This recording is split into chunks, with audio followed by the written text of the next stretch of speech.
the Herman Cain situation is one that is very interesting, and you know, it's very much in focus as far as the mass media is concerned, particularly the television, cable media, and also many of the blogs.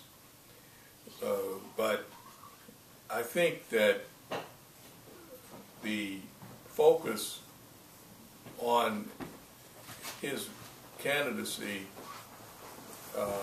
is really missing the most important aspects of it. I have not seen in the mainstream media anyone really looking seriously at the things that I think are really the most interesting and potentially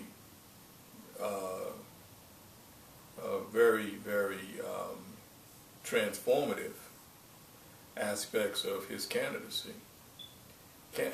Cain came out of nowhere. He seemed like a fantasy candidate for president.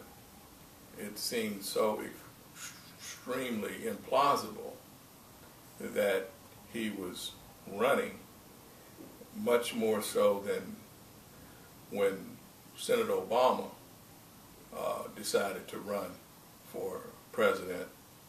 The prospects for Herman Cain were, you know, exponentially much more daunting and unrealistic. And despite that, out of the blue, in a few short months, this guy is now up in the top tier of the polls for the Republican nomination.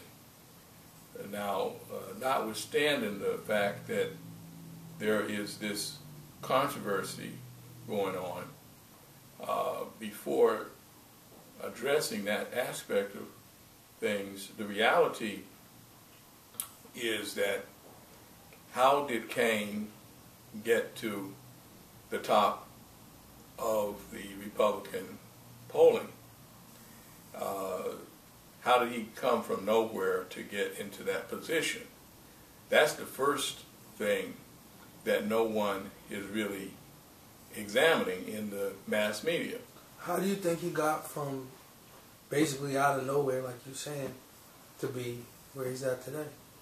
Well, I think that in looking at it, first of all, we have to give the man some credit, because I think he studied what he was doing, and I think he had a vision, and I think he had an insight into how he could accomplish this. I don't think it's a fluke when you look at the factors that are playing in his favor.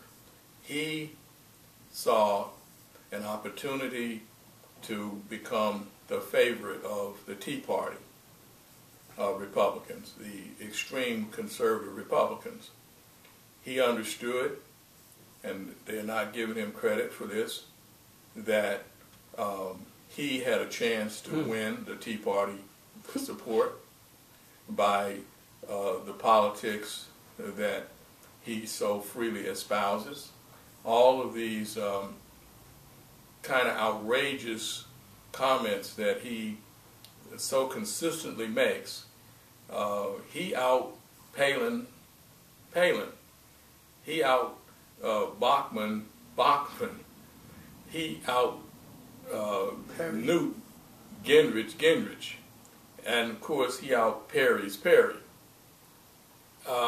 And actually, when you look at this, he can say all these things, and he understands he can say all these things because he's an African American male, that he can get away with trashing the black political establishment. he can get away with trashing Obama. He can say things even harsher about President Obama. He can say even things harsher about the black political establishment and get away with it because he is a black man. And he's a Southern black man. And he went to a Southern black school, an elite, the most elite black school in the United States, Morehouse. And his father was a chauffeur to rich white Southern people. And so these are things that he actually comprehends and he's taken advantage of. And no one can doubt his intelligence because he is a Morehouse man. He is a Morehouse graduate.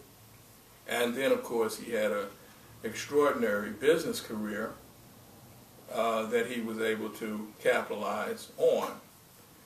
And his foreign policy positions are, again, very, very right-wing extremists. His foreign policy positions are just as outrageous or outlandish as Palin or Bachmann or Perry. And so he can get away with all of this stuff, and he understood it, and there is a significant difference to the right of all of the other prominent Republican names, and the right wing and the Tea Party are just simply enthralled. And not only that, but the secret weapon that he understands he has is the fact that he is a black man, and it allows supporters among the Tea Party and the right wing to support those policies through him, and they are insulated from the charge of being racist. And they love it. They love being able to have a black man, a dark-skinned black man, say all these outrageous, outlandish things and not be able to be accused of being a racist for supporting him. And so he's the perfect candidate for them. But then beyond that, ultimately everyone's saying, you know, that a Tea Party candidate cannot be president. That, well, let's assume that a lot of smart people on the right already understands that they're going to need someone who is among the Republican field to actually have broader appeal. They're going to need someone among the Republican candidates to be able to tilt to the left and get elected from the center and get a significant amount of votes from the independents. So I think that people don't understand that. I think many on the right in the Republican Party understand that they could be content with a strong right-wing voice who was preaching their gospel as vice president. And so I think, contrary to